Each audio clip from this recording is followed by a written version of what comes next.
Dear student, welcome to T K Adda YouTube channel. दोस्तों, आज ये फिजिक्स का तीसरा लेक्चर है जो आपके एग्ज़ाम के पॉइंट ऑफ व्यू से बहुत ज़्यादा हेल्पफुल होने वाला है। इसमें हम लोग चाल एवं दूरी पढ़ चुके हैं। इसको आप इजीली समझ भी गए होंगे। ठीक है, तो ये पिछला बता देते हैं। ये स्पेशली क्लास आपके रेलवे ग्रुप डी या कोई भी कॉम्पिटेटिव एग्जाम से जिसमें जीएस में अगर फिजिक्स पूछा जाता है तो वहाँ स्पीड एंड वेलोसिटी से क्वेश्चन आने की पूरी संभावना होती है। ठीक है, तो पेन और नोटबुक लेके ही बैठिए ताकि जो भी मैं बताऊँ उसको आप नोट भी कर लें और एग्ज़ाम टाइम आप उसका रिवाइज कर पाएँ। ठीक है, तो आप ये समझ गए होंगे चाल और दूरी में अंतर क्या होता है, यानी स्पीड एंड वेलोसिटी में बता दिया था आपको इसमें क्या होता है, दोनों में अंतर। आज हम लोग तात्कालिक चाल आपको बता दी थी क्या होती है, स्पीडोमीटर बहुत इंपॉर्टेंट था, ये भी बता दिया था। तो चाल और दूरी में कितना अंतर था ये भी मैंने आपको बता दिया था। बहुत ज़्यादा अंतर नहीं होता है। स्पीड जो होती है वो अदिश राशि होती है और वेग जो होता है यानी वेलोसिटी वो सदिश राशि होती है। तो चाल और दूरी कुछ भी गए तो आप उसमें कंफ्यूज मत हो जाना कि सर चाल बता रहे हैं या वेग बता रहे हैं। ठीक है, तो कभी कभी एक क्वेश्चन ये पूछ लिया जाता है कि अगर स्पीड फिक्स हो तो क्या वेलोसिटी चेंज होगा। अगर आपसे पूछा जाए स्पीड को अगर फिक्स कर दिया जाए, स्पीड मान लो किसी की 20 है, क्या वेलोसिटी चेंज होगा?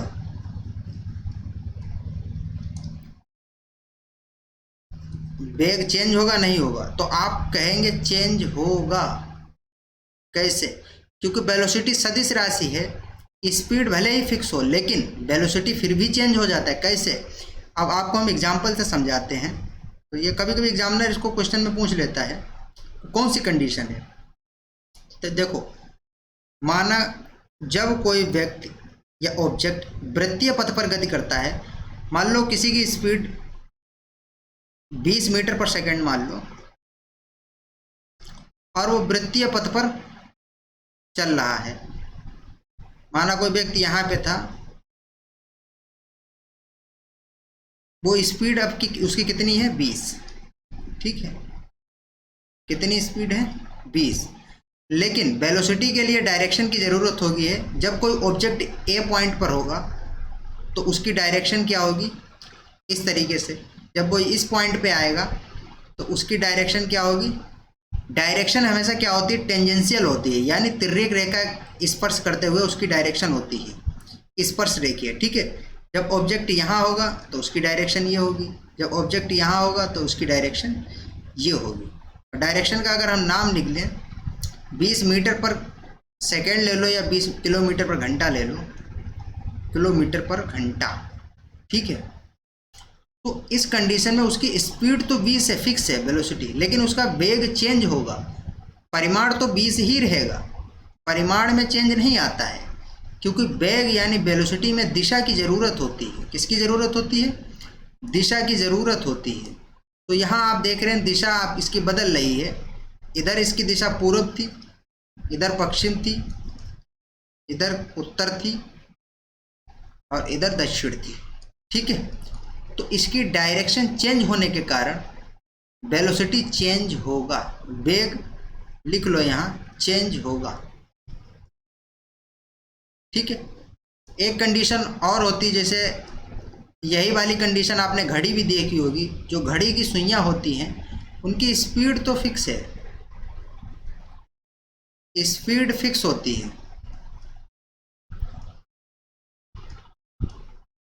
लेकिन वेलोसिटी फिक्स नहीं होती है।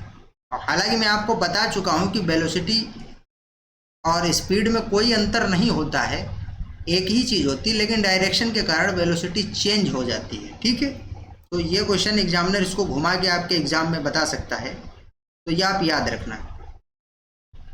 जब वेलोसिटी की परिभाषा मैंने आपको बताई थी, विस्थापन बटे समय, तो वेग को दो रूप में देखते हैं हम लोग।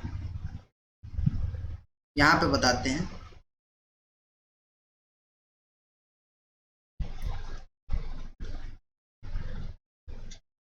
यहाँ लिख लेते हैं वेग। वेग जीरो कब होता है? तो वेग को हम लोग दो रूपों में देखते हैं। एक होता है प्रारंभिक वेग,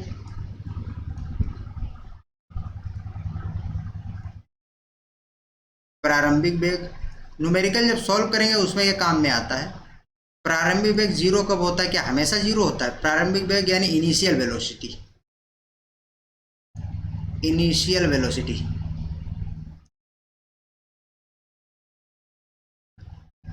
प्रारंभिक वेग या चाल, इसको u से लिखते हैं। किससे? यहां लिख देते हैं, कलर चेंज कर लें। प्रारंभिक वेग u, ठीक है। ये कब जीरो होता है? तो आप समझ रहे हैं, किसी भी वस्तु का प्रारंभिक वेग यानी कोई वस्तु विरामावस्था में है और वहां से अगर चलना स्टार्ट करे तो उसका प्रारंभिक वेग जीरो होता है, ठीक है। तो ध्यान रखना, हमेशा जीरो नहीं होता है। जब कोई वस्तु विराम से चले, यहाँ लिख दें, कोई वस्तु विराम से चले, विराम से, लेकिन विराम से कब चले? मेरे सामने चले, विराम से मेरे सामने। ये समझना, यहाँ पर हमेशा जीरो नहीं होता। यहाँ पे कंफ्यूज हो जाएंगे आप न्यूमेरिकल जब लगाएंगे। मेरे सामने चलना स्टार्ट करें, मेरे सामने चले लिख देते हैं, ठीक है। जैसे अब कोई वस्तु, मान लो कोई, आप स्टेशन पर खड़े हैं तो आपने देखा कि कोई ट्रेन खड़ी है, तो आप स्टेशन पे थे, तो आपके सामने अगर ट्रेन चलना शुरू करती है तो आप क्या देखेंगे कि जो प्रारंभिक वेग होगा वो जीरो होगा। क्या होगा? प्रारंभिक वेग जीरो होगा। लेकिन मान लो आप ट्रेन पे हैं, लेकिन आप मान लो जो व्यक्ति वहाँ स्टेशन पर पहले से ही खड़ा है और उसके सामने आके रुकी हो, तो उसके लिए जीरो नहीं होगा, क्योंकि वो तो पहले खड़ा था, उसने देखा कि ट्रेन आई, उसके सामने रुक गई। आप जब ट्रेन पर गए तो आपको वहाँ खड़ी मिली। अब जब वो खड़ी है ट्रेन, वहाँ से चलना स्टार्ट करेगी, तो आपके लिए प्रारंभिक वेग जीरो होगा। लेकिन कोई व्यक्ति स्टेशन पर पहले से ही खड़ा है, उसके लिए प्रारंभिक वेग जीरो नहीं होगा, ठीक है। ये आप याद रखना, हमेशा जीरो नहीं होता है, ठीक है।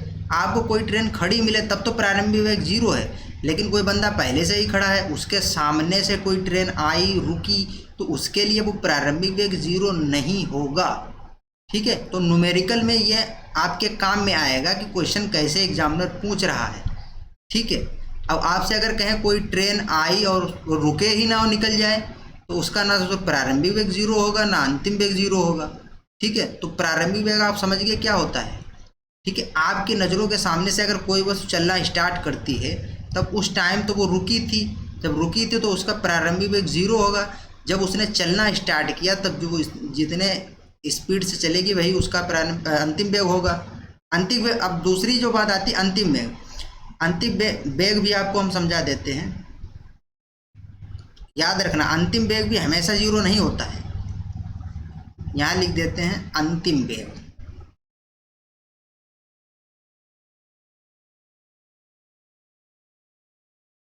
अंतिम वेग यानी final velocity, final velocity, velocity या स्पीड कह दो, ठीक है।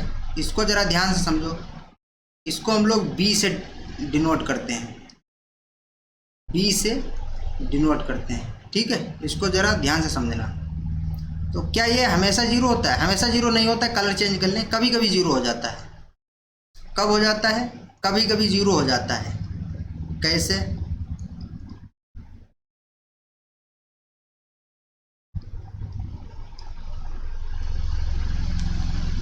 मान अभी प्रारंभिक वेग क्या था कि आप स्टेशन पर खड़े, तो आपके सामने से कोई वस्तु स्टार्ट जब चलना शुरू करती है तो उसका प्रारंभिक वेग जीरो होता है। अब कोई वस्तु चल रही है, तो अगर वो रुक जाए तो उसका अंतिम वेग जीरो हो जाएगा। कोई वस्तु रुक जाए तो उसका अंतिम वेग क्या हो जाएगा? जीरो हो जाएगा। रुक जाए कोई बस हो, कोई भी वस्तु रुक जाए तो उसका अंतिम वेग जीरो होगा, ठीक है। अब ज़रूरी नहीं है, मान लो आप किसी बस पे बैठे हैं, कॉलेज के लिए जा रहे हैं, तो आप बस पे बैठे हैं, आपने क्या कहा कि आपका अगर कॉलेज आ गया तो आपने ड्राइवर से कहा रोक दीजिए, कॉलेज आ गया। तो ड्राइवर वाला क्या करेगा? बस को रोकेगा।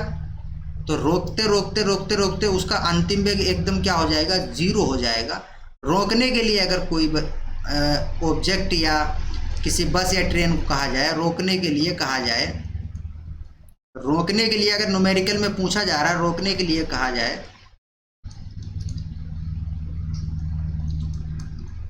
तो b इक्वल टू क्या हो जाएगा, 0 हो जाएगा। ठीक है। एक कंडीशन और होती है, जब अंतिम वेग क्या हो जाता है, 0 हो जाता है।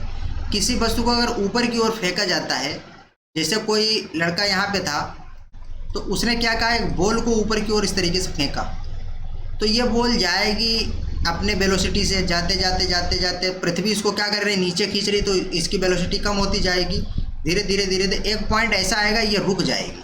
जब ये रुक जाएगी उसी टाइम इसका अंतिम वेग क्या हो जाएगा, 0 हो जाएगा। ठीक है। इसका अंतिम वेग 0 होगा, प्रारंभिक वेग 0 नहीं होगा। ठीक है। तो इसका अंतिम वेग लिख लो, जब वस्तु ऊपर की ओर फेंकी जाए, जब वस्तु ऊपर फेंकी जाए, ऊपर की ओर फेंकी जाए,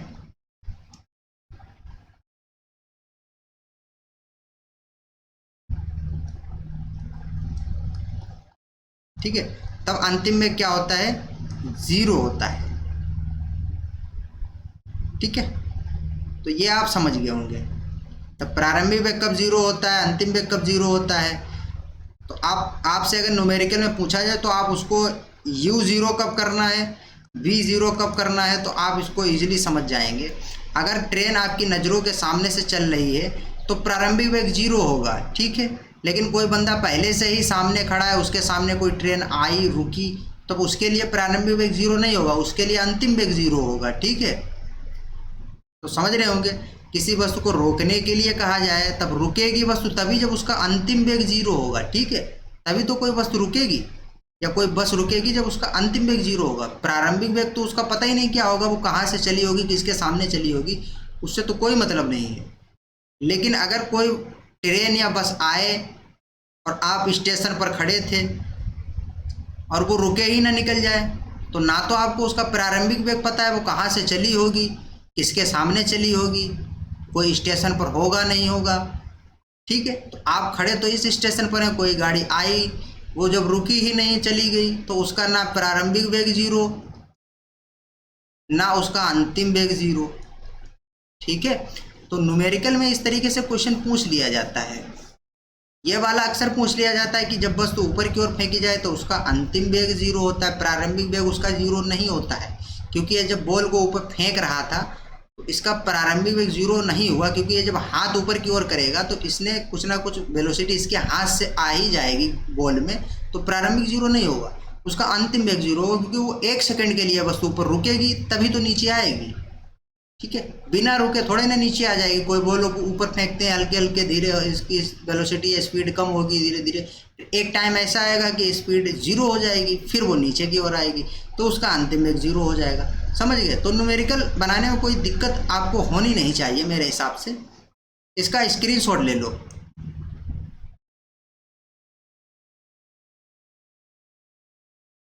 इसके बाद आता है आपका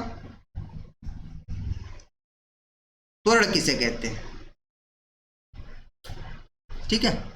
त्वरण भी आप बहुत इंपॉर्टेंट है, वो भी पूछा जाता है। कलर चेंज कर लें।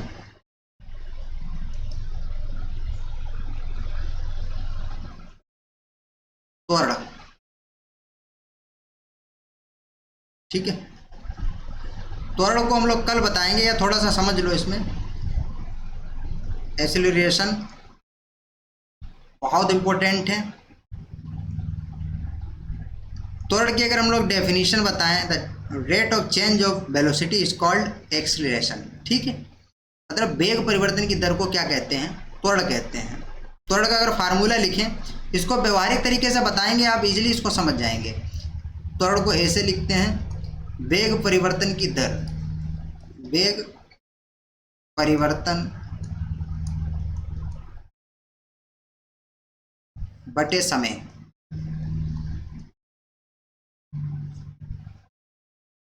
तो त्वरण की अगर डेफिनेशन बताएं किताबी भाषा से, तो वेग परिवर्तन की दर को क्या कहते हैं, त्वरण कहते हैं। अगर इसको हम व्यवहारिक तरीके से बताएं त्वरण का काम क्या होता है, ये स्पीड में जो इंक्रीजमेंट होता है, हर सेकेंड में जो स्पीड यानी वेलोसिटी में इंक्रीजमेंट या डिक्रीजमेंट होता है, उसी को हम लोग एक्सेलरेशन कहते हैं। तो यहाँ पर इंक्रीज डिक्रीज ना करके अगर हम उसको ये लिख दें, कलर चेंज कर लें कि स्पीड में हर सेकेंड जो बदलाव होता है, अब ये ना समझना कि सर स्पीड है या वेलोसिटी है, सारी चीज़ें आपको बता चुका हूँ। दूसरा वीडियो आप वहाँ से देख लीजिए, उसका लिंक आपको मैं इस वीडियो के डिस्क्रिप्शन में दे दूंगा। तो यहाँ मत कंफ्यूज होना सर स्पीड है या वेलोसिटी है, क्या अंतर है सब बता चुका हूँ। तो स्पीड में हर सेकंड में जो बदलाव होता है उसे त्वरण कहते हैं। क्या कहते हैं? उसे त्वरण कहते हैं।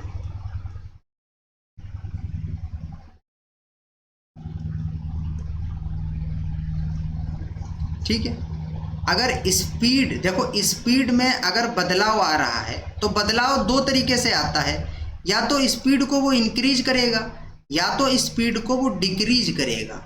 अगर आपकी स्पीड में परिवर्तन, मतलब अगर स्पीड आपकी हर सेकेंड बढ़ रही है तब तो क्या होगा, तब भी त्वरण होगा। अगर स्पीड आपकी कम हो रही है तब भी त्वरण होगा। स्पीड बढ़ रही है उसको क्या कहते हैं, स्पीड घट रही है उसको क्या कहते हैं, ये सारी चीज़ें हम आपको डिटेल में बताएंगे। अगर आपको थोड़ा सा एग्जाम्पल देके मैं यहाँ पे बता दूँ, जैसे एक सेकेंड,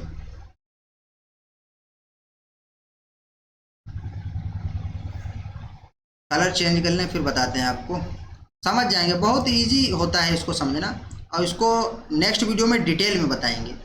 जैसे किसी वस्तु की स्पीड मान लो 10 मीटर पर किलोमीटर पर घंटा है,